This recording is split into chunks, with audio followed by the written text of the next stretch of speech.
Today, we're diving into the work of a designer who's basically rewriting the rules of functional clothing. We're talking about how you take high-performance sportswear and turn it into, well, high-concept luxury. Let's get into it. So this is the big question at the heart of everything Saul Nash does.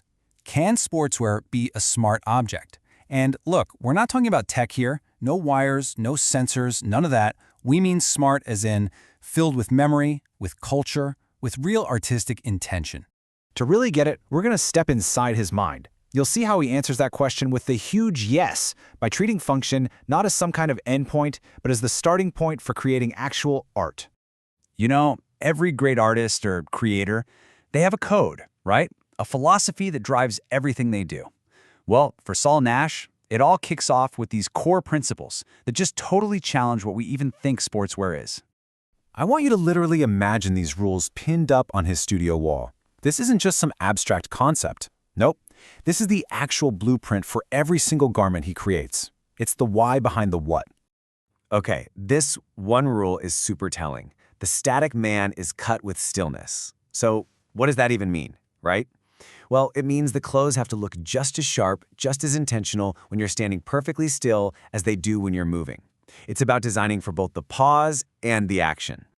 All right, so we've got the philosophy. But how does that idea actually become, well, a piece of clothing? Let's get into his method. And trust me, this is where it gets really, really cool, because it's this amazing mix of personal heritage and seriously advanced tech. For Saul Nash, the whole innovation, the whole revolution, it starts at the most basic level you can imagine, the fabric, the thread itself. Yet, before a single stitch even happens, he's already pushing back on what we think these materials are supposed to do. And this is a perfect example of what I'm talking about. Take technical wool. What do you usually think of? Right, base layers, something for insulation, simple knits. But look at what Nash does. He takes that same material and turns it into outerwear. He creates structured garments in these incredibly complex weaves. He's basically re-engineering the entire purpose of the fabric. And a huge part of how he does this is with something called jacquard weaves. Now this is important. This is not a pattern that's just printed on top. No way. This is a super technical process where the design is literally woven into the fabric structure. It's part of the material. It's permanent. It's intricate, and it is so intentional. And because that pattern is physically part of the fabric, it stops being just decoration, you know? It becomes a narrative. It's a story that's literally woven into the DNA of the clothing. And this is where it gets really personal. Nash uses this technique to weave his own Caribbean heritage right into the clothes. These amazing, complex weaves, they tell cultural stories. He's taking traditional patterns and reinterpreting them with these super modern technical fabrics. It's this beautiful fusion of his own history and the absolute cutting edge of performance wear. Okay, so let's recap. We've got the big idea, the philosophy. We've got the how, the really innovative techniques with fabric. So now let's put it all together and see what the final engineered garment actually looks like.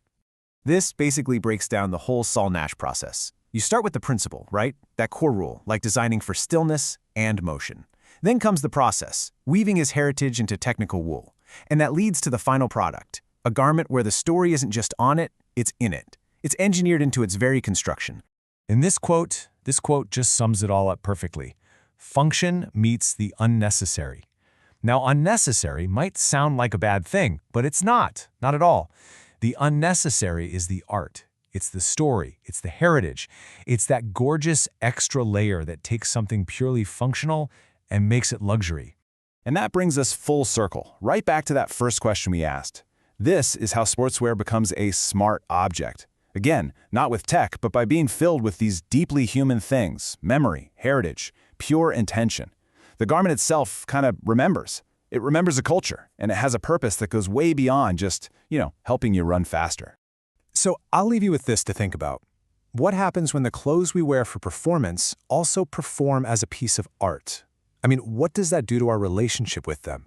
It's a pretty powerful thought, right?